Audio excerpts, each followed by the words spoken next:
Olá, como vai?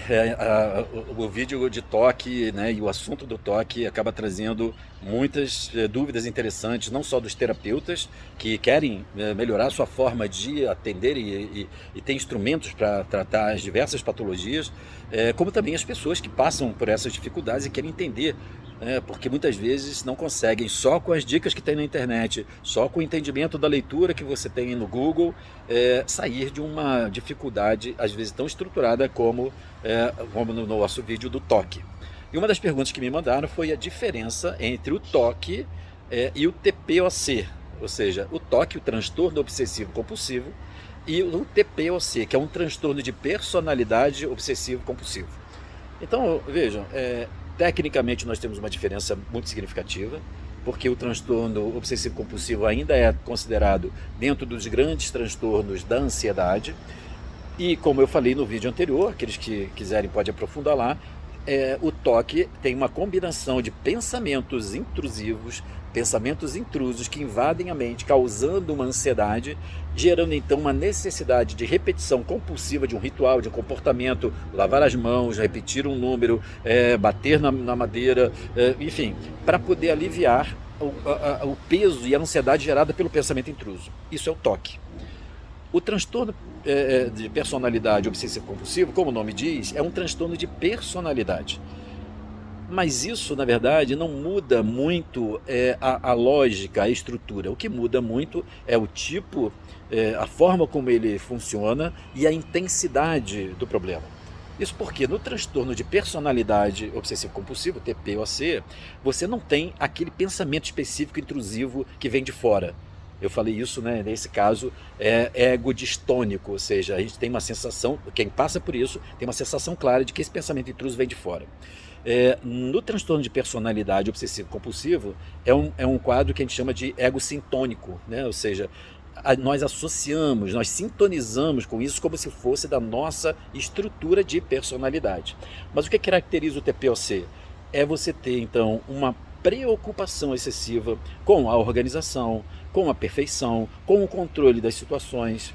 Então, vejam, por que então é um transtorno de personalidade obsessivo-compulsivo? Porque ele também tem um quadro obsessivo, também tem um quadro compulsivo, mas não tem aquela característica invasiva do pensamento claro de uma coisa. No toque você tem um pensamento de contaminação. E aí você então começa a lavar a mão, pegar as coisas com papel higiênico para não tocar, ou seja, tem um pensamento específico e uma compulsão específica. Se você parar para observar, no transtorno de personalidade obsessiva compulsiva, a obsessão é essa necessidade de ver as coisas organizadas, perfeitas, muito bem conduzidas. Normalmente então são pessoas mais rígidas, mais críticas, que exigem e se fazem cumprir rigorosamente normas. Com isso, elas ficam então obsessivamente com esse aspecto, só que é um aspecto mais geral, não tem o pensamento intrusivo. A compulsão está em tentar exatamente manter o controle, fazer as coisas num determinado tipo de método, gastando um tempo demasiado para fazer isso. É aí que está esse aspecto compulsivo. Só que como a pessoa imagina que é da estrutura dela, ela acha então que é assim, que ela é assim, que é uma forma da personalidade dela, que do caráter dela, o que caracteriza ela.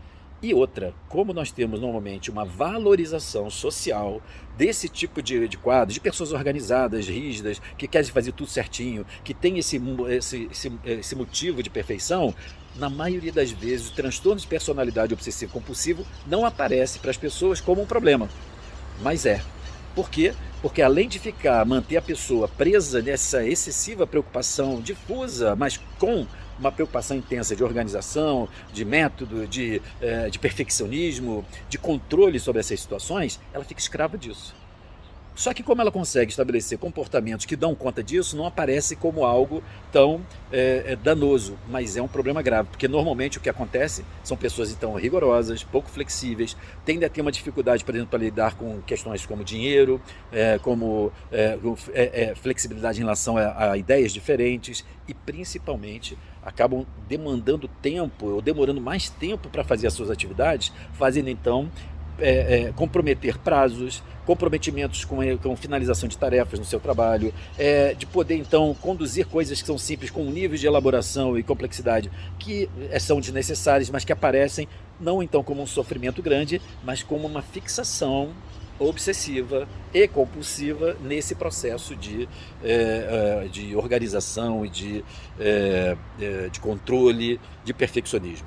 Essa é a grande diferença entre o toque, onde tem então esse pensamento muito específico, medo de contaminação, de que as coisas têm que estar tudo arrumadas, essas ideias às vezes mágicas, né? Eu tenho que bater na madeira porque senão um familiar meu vai morrer, ou eu vou sofrer.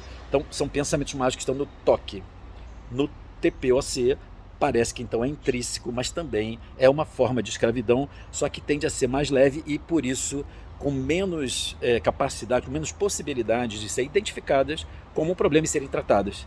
Mas na verdade essas pessoas têm um desgaste energético, um desgaste de vida, de atenção, de consumir tempo precioso, às vezes sacrificando o seu lazer por conta dessa obrigação de fazer as coisas num determinado tipo de método. Muitas pessoas sofrem desse tipo de transtorno e não se dão conta. Então, essas são diferenças fundamentais e que não vão determinar, por exemplo, nos meus métodos, uma diferença de como nós vamos tratar, como nós vamos abordar. Mas traz uma diferença na hora de por exemplo, na necessidade de medicar, porque algumas vezes o psiquiatra precisa entrar para poder medicar um transtorno de obsessivo-compulsivo para aliviar esse nível da ansiedade, enquanto se trabalha efetivamente na origem daqueles pensamentos ou dessa fixação do transtorno de personalidade obsessivo-compulsivo. Então, se você gostou do vídeo, da explicação, você manda uma notícia para mim. Se você tem alguma dúvida, pode enviar em algum desses canais aqui, que é onde você está ouvindo esse vídeo. Eu vou ter o maior prazer de responder você ou criar um vídeo que possa também esclarecer mais pessoas sobre os transtornos, sobre o sofrimento, por que a gente sofre e como a gente tem encontrado formas efetivas de ajudar as pessoas a superarem esse tipo de dificuldade. Grande abraço, tchau!